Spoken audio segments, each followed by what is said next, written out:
The Trump administration insisting diplomacy is the best path forward with Iran, even as a second massive aircraft carrier heads toward the region. Meanwhile, Iran's regime is flexing its muscles with live military drills in the strategic Strait of Hormuz, just 1 day before nuclear talks with the U.S. resume. NTD's Washington correspondent Mariotsu brings us the details. Look, doing a deal with Iran is not easy. I said it yesterday, I'll repeat it again today. I mean, we have to understand that Iran ultimately is governed, and its decisions are governed by Shia clerics, radical Shia clerics, okay? These people make policy decisions on the basis of pure theology. Secretary of State Marco Rubio says that President Trump prefers diplomacy in dealing with Iran and that the administration is currently focused on negotiations, but adds that Iran is difficult to make a deal with. This comes as President Trump orders an additional aircraft carrier to the region, and Iran holds live military exercises in the Strait of Hormuz a day before U.S.-Iran nuclear talks are set to resume in Geneva. Well, it seems like that would be the best thing that could happen. Let's see what happens. In the meantime, we have tremendous power has arrived, and additional power, as you know, another carrier is going out shortly.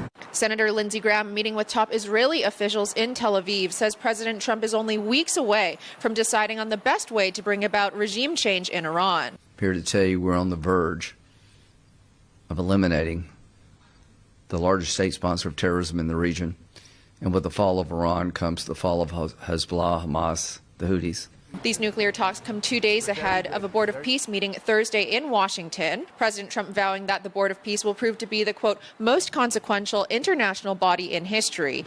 He says that Thursday he'll announce that member states have pledged more than $5 billion toward humanitarian and reconstruction efforts in Gaza, while warning that Hamas must demilitarize. This comes as Rubio calls on European nations to stand up for their sovereignty, arguing that the U.S. wants allies who are proud of their heritage and willing to defend it. This is why we do not want our allies to be shackled by guilt and shame. And this is why we do not want allies to rationalize the broken status quo rather than reckon with what is necessary to fix it.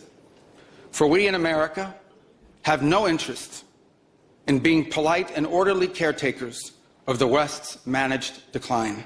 President Trump, meanwhile, has made his demands for the Iranian regime clear, ending its nuclear program and discarding its enriched uranium, reducing its ballistic missile system, and ending support for groups like Hamas and Hezbollah. Reporting from Washington, Mariotsu, NTD News.